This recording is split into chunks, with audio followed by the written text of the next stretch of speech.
Inilabas na po ang resulta ng Senatorial Preferences Survey ng Oculum Research and Analytics na ginawa noong ika-4 na quarter ng 2024 para sa eleksyon 2025.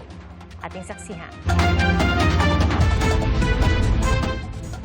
Sa senatorial survey na isinagawa ng Oculum Research and Analytics katuwang ang RMN Network noong December 16 hanggang 22, 2024, una sa listahan si Congressman Erwin Tulfo, sinundan ni na dating Senate President Tito Soto, broadcaster na si Ben Tulfo, incumbent Senators Bong Revilla at Pia Cayetano, dating Senador Manny Pacquiao, sina Senador Bong Got Baton de la Rosa, Makati City Mayor Abby Binay, dating Senador Panfilo Lacson, Congresswoman Camille Villar, TV host Willie Revillame at Senadora Amy Marcos. Kabilang din sa 25 nasa listahan ng ilang kasalukuyan at dating mambabatas, mga abogado, dating LG officials at iba pang personalidad.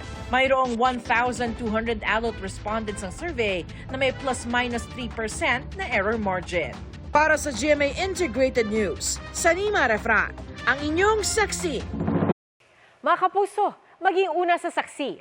Mag-subscribe sa GMA Integrated News sa YouTube para sa iba't ibang balita.